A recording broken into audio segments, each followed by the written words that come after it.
Okay, so in the last class we have discussed about the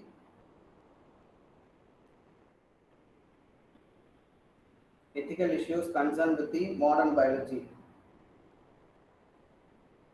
So we have completed unit 1 in which we have studied about the bioethics, what is meant by bioethics and what are the principles behind the four major principles involved in the bioethics, what is the necessity of bioethics, and then what are the guidelines given by the UNESCO, what are the 15 main guidelines given by the UNESCO, and what are the national ethics and what are the international ethics followed towards the bioethics, and then uh, what are the bioethical issues faced in the modern biotechnology or modern biology technologies.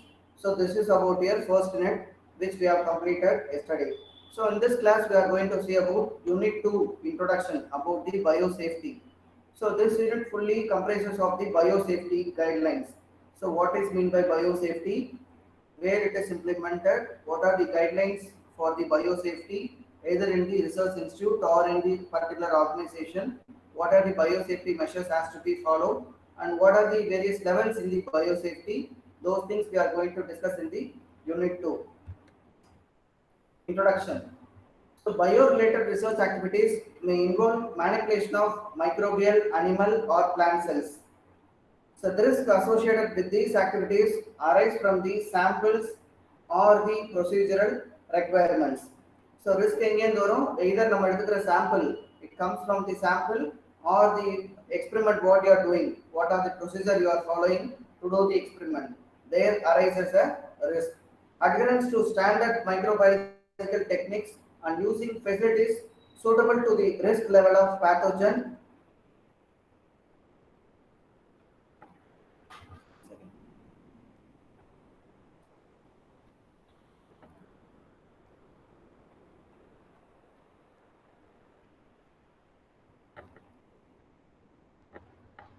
Adherence to standard microbiological techniques and using facilities suitable to the risk level of the pathogen, which helps to protect the researcher from the laboratory acquired infections.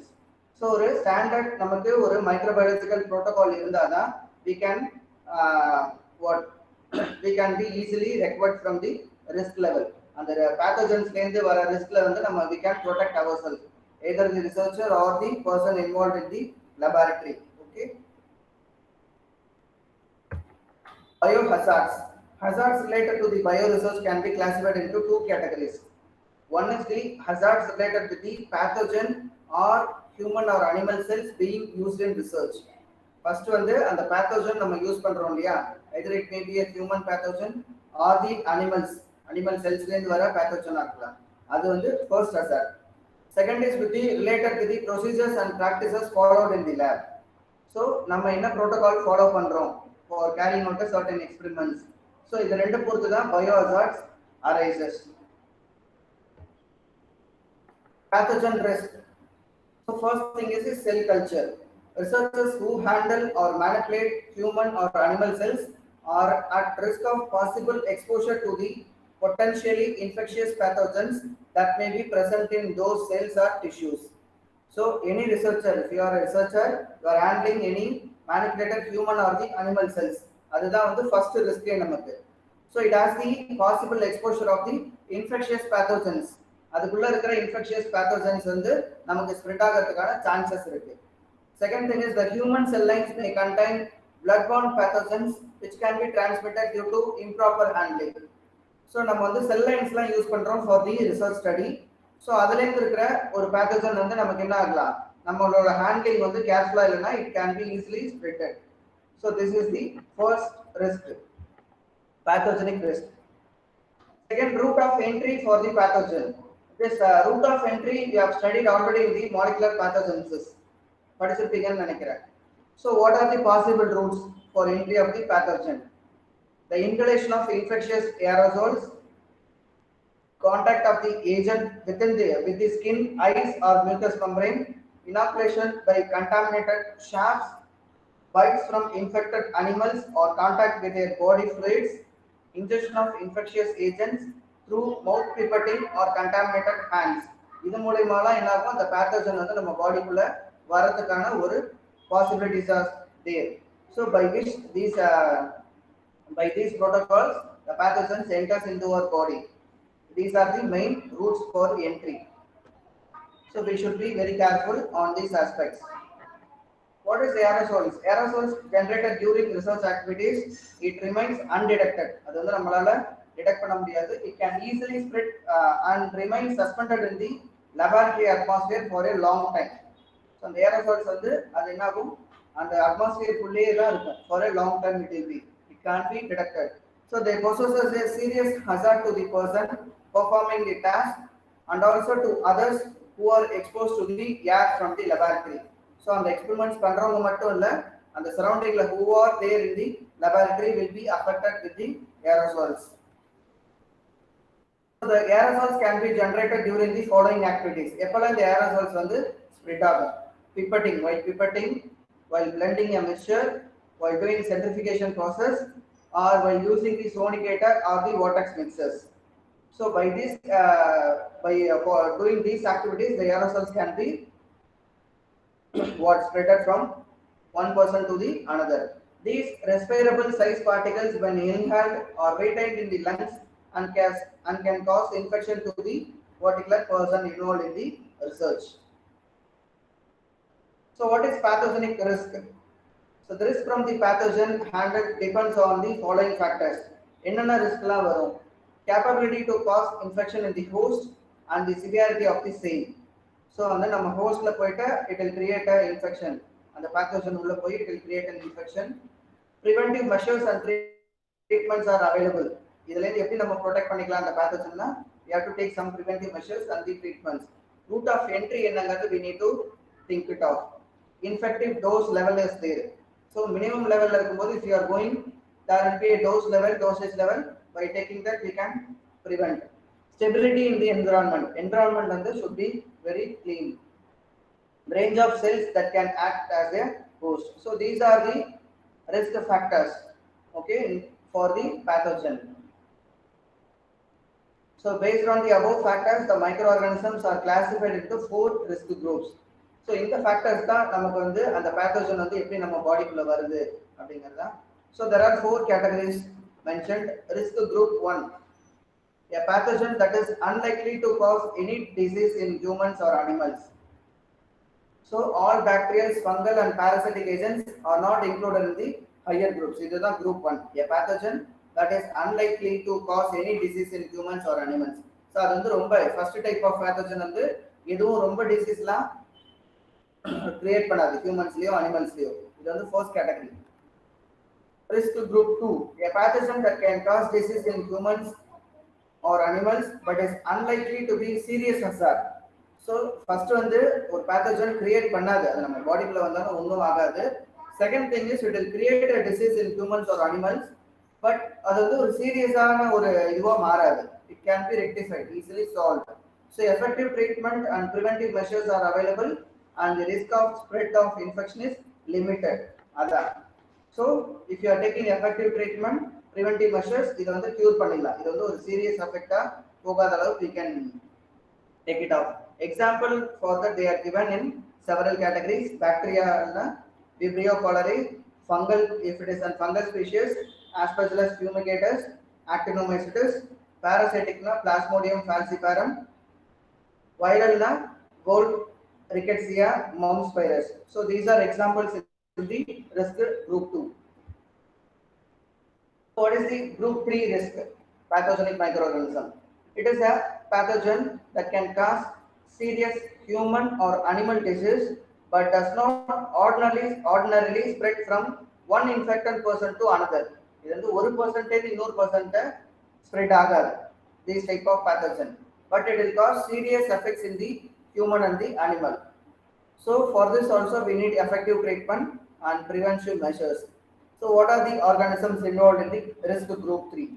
Bacterial la pathona Clostridium botulinum, fungal it is Coccidioides immitis, parasitic na Schistosoma manzomi, viral it is viral microorganisms are foot and mouth disease virus. So these are under the category risk 3. So இது வந்து ஜெனரலா ஒரு percentage இன்னொரு percent வராது. You are handling in the experiments only, it will spread.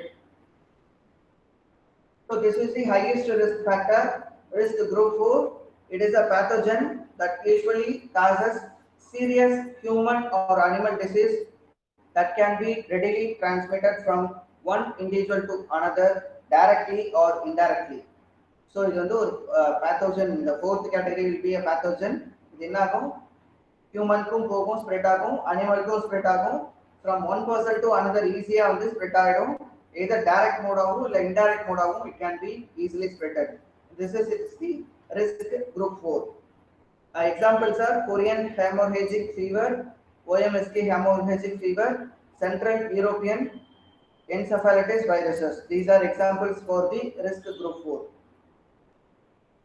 So இதுக்கு வந்து there is no effective treatment and preventive measures are not usually available. அதனால we should be very careful. So next is containment.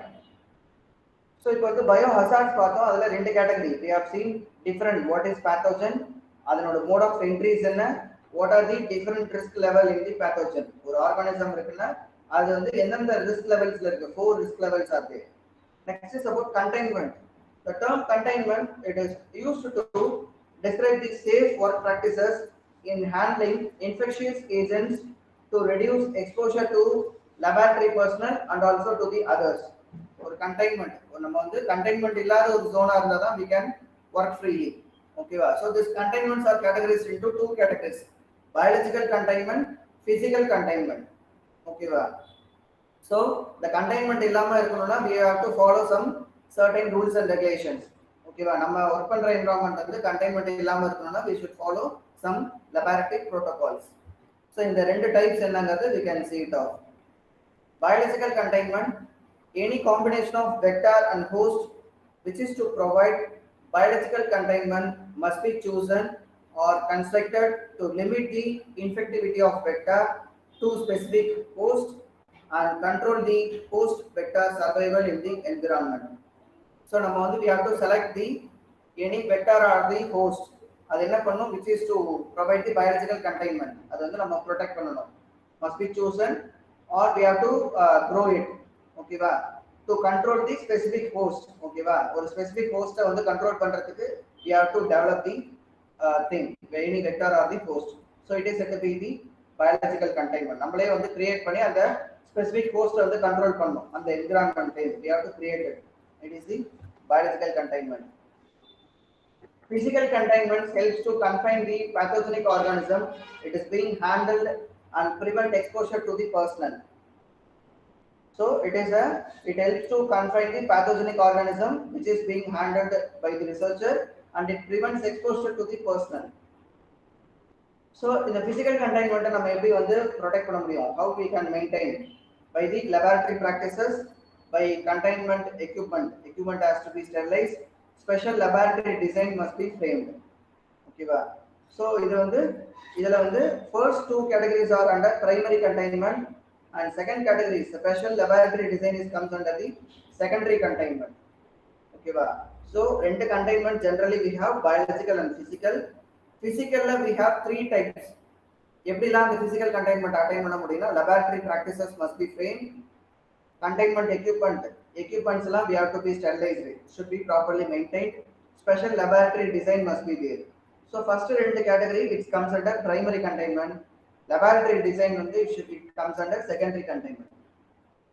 So this primary containment offers protection to personal and immediate laboratory environment, whereas secondary containment offers protection to the environment outside the laboratory.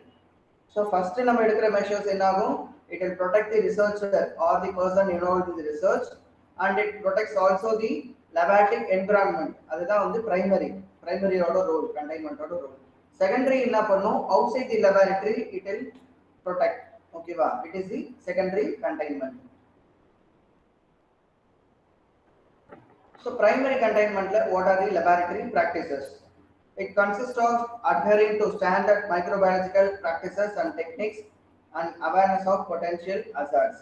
So laboratory practice la enna pannum, adula enna irukum, standard microbiological practices and techniques irukum and potential hazards enna abingra awareness pathina protocols ellame it will be there.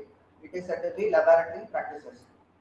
Example in our labs we are doing we have pasted do's and don'ts what are things to be followed while entering into the lab, and what are the precautions should be taken.